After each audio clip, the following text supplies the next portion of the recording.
E de acordo com a Organização Mundial da Saúde, gente, mais de 1 bilhão de pessoas em todo o mundo são hipertensas, o que pode ocasionar ataques cardíacos e acidente vascular cerebral e encefálico, popularmente conhecidos como derrames. A hipertensão é tão importante que foi designada como o tema do Dia Mundial da Saúde em 2013. Você lembra disso? Existem causas e informações e, principalmente, minha gente, existe o controle. Mas para conversar com a gente sobre esse tema, nós vamos receber ela que é médica cardiologista, a doutora Ana Gabriela Caldas. Doutora Ana Gabriela, bom dia! Bom dia, tudo bem, doutora? Tudo jóia, muito obrigada pelo convite, viu? Para mim é uma honra estar aqui, sou muito devota de Nossa Senhora, para mim é uma honra estar aqui. Olha que bonito, a honra é nossa também, a recíproca é verdadeira, doutora. O assunto é sério? É sério. Hipertensão. Eu ouvi falar, doutora, me preparando para o tema de hoje, que é meio que silencioso a coisa, é isso? Exatamente. Alguns livros americanos, eles descrevem a hipertensão arterial como um assassino silencioso. Ou seja, quando ela dá o primeiro sintoma, pode ser já um sintoma catastrófico, um infarto, um derrame, como você comentou, ou mesmo a morte, né? Às vezes esses eventos são fatais. Né? Eu saio correndo ou a gente senta para conversar? Vamos sentar para conversar. Então, vamos lá, doutora. Bem-vinda, viu? Obrigada. Doutora, bom... Geralmente, assim, quando a gente vai na farmácia, vai no médico, etc., a gente faz a leitura da nossa pressão. A minha é 12/8. É um bom número? É um bom número, assim. Para essas campanhas todas, né, populacionais, a gente sempre tem que estabelecer um número. Mas o que eu vejo que é uma dúvida muito frequente, assim, no consultório, é às vezes o paciente, principalmente mulher, chega falando, eu tenho a pressão baixa, a minha é 10/6. Então, aí geralmente eu ingiro alguma coisa salgada para melhorar. Não necessariamente. Quando a gente fala no 12/8, é para a população de modo geral, né? Significa que quem tem a pressão muito acima desse valor, a pessoa deve procurar um médico para ver se é o caso de iniciar tratamento, tudo, mas que não necessariamente quem tem a pressão abaixo desse valor seja a pressão baixa. Entendi. Né? Agora, doutora Ana, o fato de a gente falar pressão é a pressão do dia a dia, a pressão do estresse, o nosso corpo também passa por estresse, então por isso tem a pressão. O que é então uma pressão arterial? De onde é que vem tudo isso?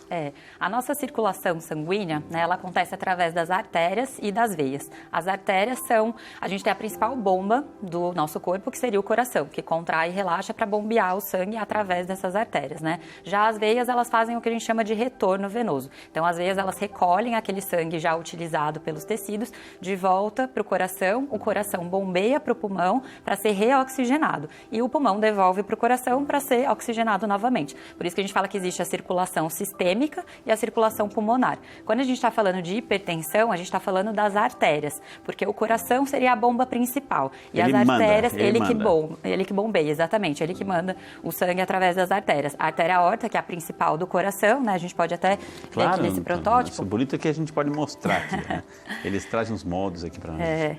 Aqui seria a nossa artéria aorta, que é a principal artéria do organismo, porque é ela que recebe diretamente o sangue do coração. Só que à medida que ela vai, né, se ramificando, ela vai dando ramos para todos os outros órgãos, para os rins, para o cérebro, etc.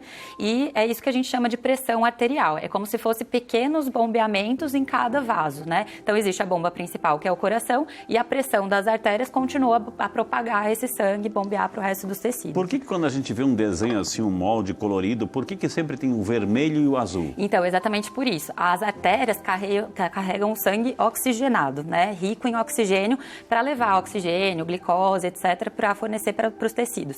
Já o azul, né, que seria o sangue venoso, ele já é rico em gás carbônico, desculpa. Então, ele vai para o pulmão para ser reoxigenado e devolver. São as veias, exatamente. Quando a gente está falando de pressão, a gente está sempre falando das artérias, né? Ok. A pressão, então, é a velocidade do sangue, é o calibre da artéria, o que é? Tem a ver com tudo isso, né? Entendi. Então, assim, existe o que a gente chama de teoria dos vasos comunicantes. É uma teoria da física, né? Ou seja, o que essa teoria propõe? Que em todos os vasos do sistema, a pressão tem que ser a mesma. Então, é que nem eu brinco. Se a pressão do braço que a gente mede está lá 16/9, então a pressão que está saindo do coração, né? A força que o coração tem que fazer para bombear o sangue para a artéria aorta também é de 16/9. As artérias dos nossos olhos, né? Da retina, também está sofrendo uma pressão de 16/9. Porque em todos os vasos essa pressão tem que ser igual. Por isso que isso é complicado e por isso que a pressão acaba sendo a doença do cardiologista. Entendi. Porque daí o coração tem que fazer uma força muito grande para bombear o sangue e vencer essa pressão de 16/9. Agora, por que 12 e por que 8?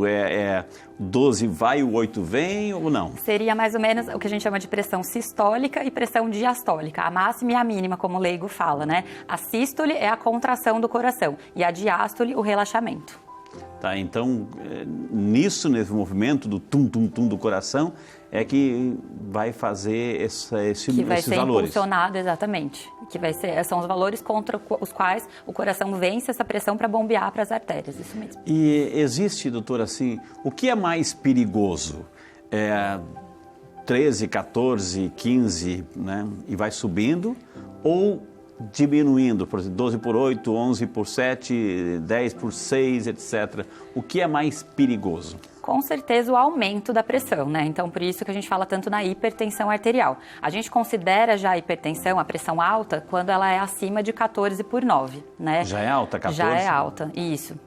Então, assim, a pressão baixa, ela também vai ser perigosa. Mas o que a gente chama de baixa seria abaixo de 9/6, alguma coisa em torno disso. Muita gente também, é comum no consultório, uma mulher jovem, bem magra, ela tem a pressão de 9/6 ali no consultório, sem sentir nada, né? Isso pra ela é o normal, né? A gente não pode querer equalizar todo mundo, né? Assim, querer todo mundo ser igual. Existe a individualização de cada paciente. Então, quando está subindo, é chamada hipertensão, hipertensão arterial, existe hipotensão. Hipotensão? Existe que é também. Tá baixando. Que é quando ela está baixa demais. Mas a gente acha ruim essa pressão baixa, que seria a hipotensão, quando ela é muito sintomática, né? Isso pode acontecer, por exemplo, no caso de uma infecção generalizada, septicemia, por exemplo, o paciente pode chegar para a gente com uma pressão de 9/6. Aí isso é complicado, né? Aí a gente precisa restaurar essa pressão, porque geralmente ele já está num quadro que a gente chama de choque, né? É um paciente que já tem pré-UTI, é um quadro mais grave, mas assim, o que a gente considera ruim no dia a dia, no consultório mesmo, é a hipertensão arterial. Agora, doutora, a pessoa está nervosa, a pessoa passou um dia daqueles, né, de pressão para todo lado, mas é a pressão da vida, etc., o estresse da vida. Aí, de repente, tem que ir no médico, tem que passar com a doutora Ana e só ver o jaleco branco, já fica nervoso, altera tudo. Existe esse aumento emocional, doutora? Existe, com certeza. A gente chama justamente disso, né? O efeito jaleco branco, né? Que é o paciente que vai ao médico e essa pressão sobe. Geralmente a máxima sobe 20 pontos e a mínima sobe 10, né? E existe justamente, pacientes que isso acontece de forma ao contrário. É o que a gente chama de hipertensão mascarada. Às vezes o fato do paciente ir ao médico, não sei porquê, ele pode se sentir mais seguro, alguma coisa assim, e no consultório a pressão dele é normal, mas quando a gente pede para aferir em casa, seja através dos exames, né, que se chama mapa, a gente tem vários outros, essa pressão dele ela fica muito alta no dia a dia. Então existe os dois lados, mas o mais comum é isso mesmo, viu o jaleco branco, a pressão sobe. Agora, o que começa a acontecer? Por que é silenciosa? Mas não dá nenhum sinal, não dá nenhum sintoma, não, digamos assim, não, a gente parece que sente que tem sangue correndo demais aqui, não tem um sinalzinho sequer que a pressão, que essa diferença vai dar no corpo, doutora? Em teoria, não. Ela é uma doença assintomática, né? Quando eu falei, quando ela dá o primeiro sintoma, a primeira manifestação, já pode ser um evento catastrófico, né? Um infarto, um AVC, que muitas vezes pode ser fulminante, né? Entendi. Mas assim, no dia a dia é comum o leigo relacionar isso mesmo, aquela dor na nuca, aquela pressão, aquela dor de cabeça com a pressão alta. Muitas vezes o que acontece é um efeito contrário. Na verdade, ele tá com dor de cabeça e daí a hora que ele vai medir a pressão tá alta. Então, na verdade, pela dor é que a pressão se elevou. Não é que a pressão tá alta e daí ele sentiu dor de cabeça, entendeu? Geralmente a população faz a correlação ao contrário, né? Mas então, assim, efeitos como dor, o estresse mesmo que você falou, emocional, podem subir a pressão sim. Ok, aí, doutora, está vivendo aqueles quadros, situações, né, corriqueiras, ou estresse, ou nervosismo, alguma coisa não está bem, ele não está bem, a pessoa não está bem, então há uma alteração, vai alterar. Agora, uma pessoa que... Como é que eu já sei que eu estou no andar de cima? Eu tenho uma pressão 12/8, sempre foi 12/8. De repente, eu comecei a fazer a leitura 13/9, 13/9. Eu mudando algumas coisas em mim, estilo de vida, hábitos de vida, eu posso voltar ou uma vez que chegou lá em cima... Não tem volta. Com certeza pode. Hoje em dia, pela atual classificação da diretriz brasileira de hipertensão, de cardiologia, enfim, a gente considera a pressão normal abaixo de 12/8 e a hipertensão arterial, a pressão alta acima de 14/9. Essa faixa entre o 12, o 14 e o 8 e o 9 de mínima é o que a gente chama de pré-hipertensão. Geralmente, nesses pacientes pré-hipertensos, a gente já tem que fazer um acompanhamento mais minucioso, vamos dizer assim, ficar mais de olho, né, aferir a pressão mais frequentemente para a gente ficar de olho se a pressão está subindo. Mas com certeza sim, uma das principais coisas também é a redução do peso. Um paciente que a gente sabe que está ali com a pressão 14/9, às vezes até a gente como médico tem dúvida, será que eu já começo o tratamento medicamentoso ou não? A gente vai ter que avaliar uma série de outros fatores, mas a redução do peso, se ele está já com um grau de sobrepeso ou de obesidade, que a gente faz através do índice de massa corpórea, né, o IMC, se esse paciente conseguir reduzir o peso, com certeza a pressão dele já vai baixar também. Tá. Então a gente pode postergar o uso do remédio. Ou seja, tem um tratamento remédio, a gente vai falar daqui um pouquinho. Um dos tratamentos é o medicamentoso. Isso. Mas assim, quais são os fatores de riscos que levam, né, a esse quadro silencioso de hipertensão? A senhora falou já, o peso. Isso. É só? O excesso de peso, né? Não, existem vários outros. O excesso de peso leva sim, né? O sedentarismo, né? A não prática de atividade física, a alta ingesta de sódio, né? E consumo de vários outros sódio, alimentos. Onde é que está o sódio? Então, o sódio está presente basicamente no sal. Só né? o sal de... Isso, aquele sal do saleiro mesmo, o sal de cozinha que a gente utiliza, mas a gente tem que lembrar que tem muita coisa que é utilizado o sódio como conservante, né? Os alimentos embutidos, por exemplo, né? Refrigerantes, assim, esses refrigerantes zero, o pessoal fala, eu vou tomar porque tem menos açúcar. Atenção, gente, presta atenção, hein? Eu vou tomar, é diet, é light, etc. Não tem açúcar. O açúcar é um vilão, a gente sabe, diabetes, o açúcar é um vilão. Mas se não tem açúcar, vai ter outra coisinha. Exatamente. E essa outra coisinha chama-se sódio. Exatamente. Geralmente, esses refrigerantes ditos zero, eles têm um teor de sódio bem mais alto. O brasileiro, ele consome muito sal? Muito. Em média, a recomendação assim da sociedade é que a gente tenha uma ingesta de sódio de 2 gramas por dia. O que é isso em termos práticos? É uma colherinha de sopa? sopa? Basicamente, é difícil a gente categorizar isso em gramas e de sódio, assim, porque assim, o sal tem um teor de sódio, mas não tem só isso, né? Então, assim, o que eu recomendo geralmente para os pacientes é tirar aquele sal do saleiro, né? É lógico, você vai fazer um arroz, vai preparar uma salada, tudo você vai temperar ali com sal, mas tirar aquele sal do saleiro da mesa que a gente deixa ali para acrescentar nos alimentos. Tirando esse, já vai dar mais ou menos ali os 2 gramas. A pessoa tem mania de batata frita. Quando vai num restaurante, no shopping, pelo amor de Deus, ou seja, pede uma porção de batata frita que já vem salgada. Aí tá lá na mesa, coloca mais sal. Aí sim, doutora. É isso mesmo. É pedir para ter hipertensão. E o que você perguntou, o consumo do brasileiro estima-se que hoje em dia esteja próximo de 11 gramas, quer dizer, é muito mais do que o permitido. Então a gente já sabe que o consumo de sódio, de sal, obesidade, sedentarismo, outras coisas, tabagismo, álcool, leva também ou não? Então, o consumo excessivo de álcool sim, né? E o tabagismo, por incrível que pareça, é até uma coisa que a gente não gosta de contar muito para o paciente. Então não fala, já sei até que vai falar. Mas o tabagismo em si, nunca foi demonstrado que o tabagismo eleve sim a pressão. Mas prejudica outras coisas, exatamente. Fica tranquilo. Né? Exatamente, mas por que a gente desencoraja, claro, sempre o tabagismo? Primeiro, pelos outros problemas que ele pode causar, por exemplo, aneurisma de aorta abdominal, é uma coisa que pouca gente lembra, risco de amputação, né, periférica, câncer de pulmão, diversos cânceres estão relacionados ao tabagismo, mas porque assim, quando a gente está falando da pressão, como a gente comentou, a gente está falando das artérias, né? Entendi. E o tabagismo, ele causa uma, entre aspas, uma destruição da camada ali íntima das artérias, é o que a gente chama de arteriosclerose.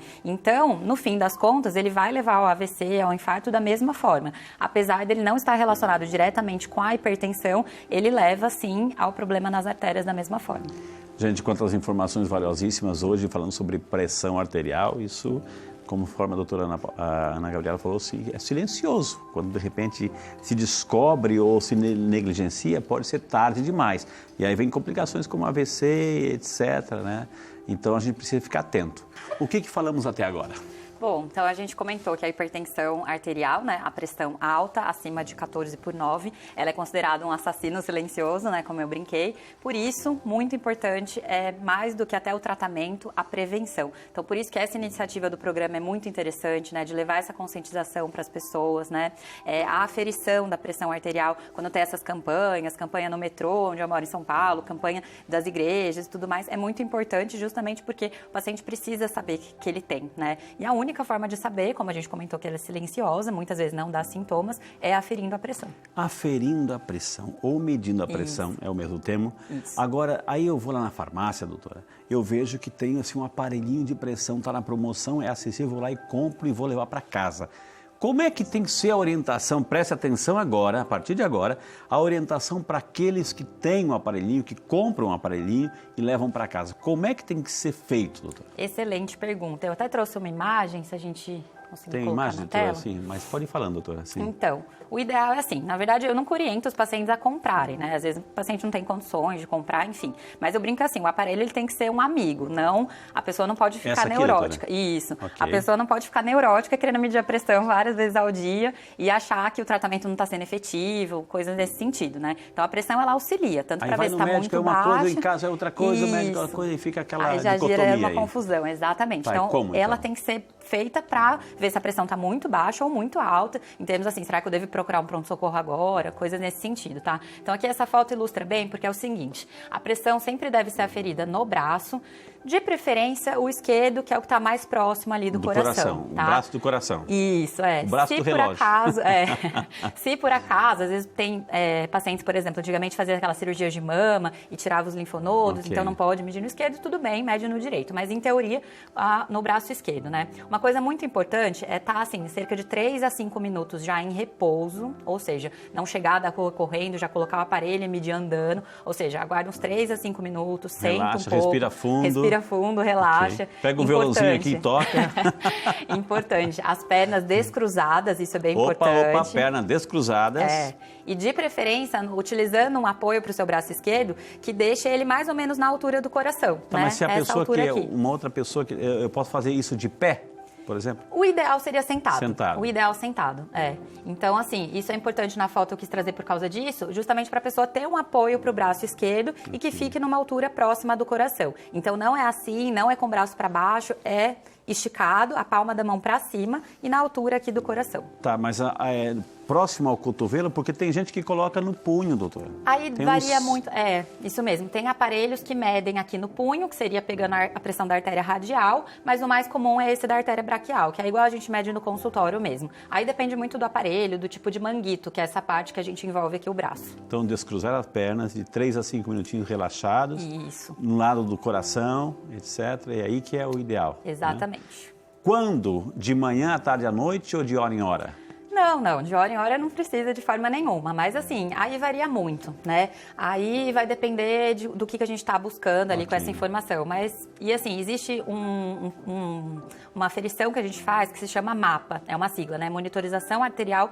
da pressão arterial. Isso daí geralmente é um aparelho que fica disponível nos consultórios dos cardiologistas, nos hospitais, enfim. A gente deixa o paciente levar o aparelho para casa e ele fica 24 horas monitorando essa pressão. Porque quem tem o aparelho em casa, obviamente vai fazer essa medida residencial, que a gente chama da pressão, mas vai medir durante o dia, seja de manhã, seja à tarde, seja à noite. Mas o MAPA é o único que a gente consegue verificar a pressão no sono, porque como esse aparelho fica 24 horas, ele verifica inclusive no sono. E daí tem as variações, né? Existem os valores normais para a pessoa acordada, existem os valores normais para a pressão da pessoa dormindo. Agora, eu já vou chamar o povo participando aqui, doutora.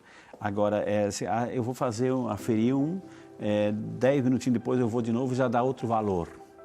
Outro resultado. E aí? Não é tão comum, viu? Entendi. Não é tão comum. O aparelhinho precisa de manutenção. O que eu oriento muito, assim, os pacientes é, por exemplo, se a gente vê que isso que você falou, né? Doutor, eu venho aqui, minha pressão dá X. Quando eu vejo em casa, tá diferente. Eu falo, olha, traz o aparelho na próxima consulta, a gente confere. Eu medindo com o seu aparelho, pra gente ver se tá dando muita diferença, pra ver como é que... Eu gosto de falar assim, como que você tá medindo em casa, entendeu? Pra gente ver se o paciente segue essas orientações certinho. A maioria das pessoas não sabe, então vai medindo de qualquer jeito e é por isso que dá essa variação. Às vezes só isso que a gente comentou de sentar, ficar 3 a 5 minutos em repouso. Outra coisa, ingesta de café, prática de atividade física. Isso, de 30 a 60 minutos antes de medir a pressão pode influenciar. Então, tudo isso interfere também. Café, chocolate, assim. Exatamente. Doutora, a gente tem assim a participação do Santo Povo de Deus aqui. Pode soltar, diretora, algumas perguntas? Olha só. Bom dia, Frei. Meu nome é Elisandra, eu falo da cidade de Catanduva e eu gostaria de saber quais alimentos que os hipertensos devem evitar. Bom dia, Elisandra. E aí, doutora? Então, basicamente, Elisandra, é aquilo que a gente comentou no bloco anterior, né? Os alimentos ricos em sódio, né? Muito salgados, etc, né? E de forma geral, gorduras, frituras em excesso, carboidratos em excesso, aí não pensando tanto na pressão, mas para o desenvolvimento de colesterol alto, diabetes, etc. Ok, mais uma pergunta aqui do nosso santo povo de Deus. Bom dia, Frei. Meu nome é Lucilene. Eu sou da cidade de Nova Friburgo, estado do Rio de Janeiro. O hipertenso pode fazer academia? Tudo bem, Luciane. Bom dia para você. E aí, doutora? Pode sim, Lucilene, pode e deve, né? A única coisa que a gente recomenda é assim, por isso que hoje em dia as academias já estão um pouco mais conscientes, elas pedem uma avaliação cardiológica antes do paciente fazer a matrícula muitas vezes, né? Então isso é importante, por quê? Se ele está com a pressão desregulada ou se eventualmente a gente faz o diagnóstico de hipertensão nessa consulta, a gente precisa já começar a tratar, muitas vezes até com os remédios já antihipertensivos, para liberar ele para fazer atividade física. O que não é indicado é o paciente fazer atividade física com a pressão acima de 18 por 11. Opa. Aí já pode ser contraindicado por causa do esforço, pode predispor a um infarto, um AVC ali. A única atividade física nesse caso é procurar um médico. Exatamente. Né? Mais pergunta aqui, doutor? Mas de modo geral, pode e deve. Mais uma pergunta? Meu nome é Adélia, moro em Nova Friburgo. Eu queria saber se a pressão baixa dá sono. Ô, dona Adélia, aí? Dá sim, é uma pergunta bem frequente, dá sim. Na verdade, o que a gente estava comentando sobre a pressão alta ser silenciosa, a pressão baixa já é o contrário. O que dá mais sintomas é a pressão baixa mesmo. Um deles é o sono. O deles é aquele sono, aquela moleza, aquela sensação de querer ficar deitado, isso é bem comum. Mais uma pergunta? Como vale a pena perguntar, viu, gente? Vale a pena, a gente agradece, viu? Bom dia, meu nome é Nelly, eu moro em Nova Friburgo, estado do Rio. Eu gostaria de saber se é normal ter pressão baixa na gravidez. E aí, doutora, Nelly fez uma boa pergunta. Então, é verdade, assim, na gravidez, a gente faz muito assim, eu no consultório pelo menos faço muito essa parte de saúde da mulher e tal, porque duas modificações bem importantes que acontecem com o corpo da mulher, uma na gestação e outra durante a menopausa, o climatério, etc, são modificações hormonais intensas que ocorrem no organismo da mulher e que refletem direto ou indiretamente na pressão, nos batimentos, enfim. Então, assim, durante a gestação pode acontecer sim, principalmente no começo, a tal da pressão baixa, mas também pode acontecer a pressão alta. A pressão mais alta já é mais comum no terceiro trimestre, né? Naquele finalzinho da gestação, que pode levar a eclâmpsia, pré-eclâmpsia, etc, né? Mas pode ocorrer as duas coisas, tanto a pressão mais baixa no início, quanto a pressão alta. Por isso a necessidade... De quanto tempo eu tenho que visitar um cardiologista, doutora? Quem tem a pressão alta, de preferência, 2 vezes no ano no mínimo, né? Agora, quem não tem, faz aquele check-up anual, tudo certinho, 1 vez por ano tá de bom tamanho. Tá bom. E assim, não precisa ser só o cardiologista, mas por isso que eu falei, essas campanhas de aferição da pressão são muito importantes, né? Mais uma pergunta aqui no Saúde e Fé, povo de Deus. Bom dia, Frei. Meu nome é Sônia, sou da cidade de São Paulo. Uma das perguntas que eu gostaria de fazer, gostaria de saber se o uso de medicamentos podem causar pressão baixa. Muito bem, doutor. Obrigado, Sônia. E pressão baixa e alta, o medicamento em excesso, desregulado? Pode, exatamente. Tanto remédios podem causar pressão baixa, quanto causar a pressão alta, viu, Sônia? Então, assim, não sei se a sua pergunta é específica de algum medicamento, mas é sempre importante ler a bula ou consultar o médico que te prescreveu, né? E todo paciente que tem pressão alta, hipertensão, deve comunicar isso para os outros especialistas, né? E a gente pode até responder junto, doutora. Jamais automedicação. Exatamente, certo. Aprendi aqui, viu? Agora vamos, além do povo pergunta, o povo fala, né? O doutor, as perguntas pelo WhatsApp. E a Luísa Marcondes, de Aracaju, lá no Sergipe. Obrigado, Luísa. Deus te abençoe. Bom dia para você, querida.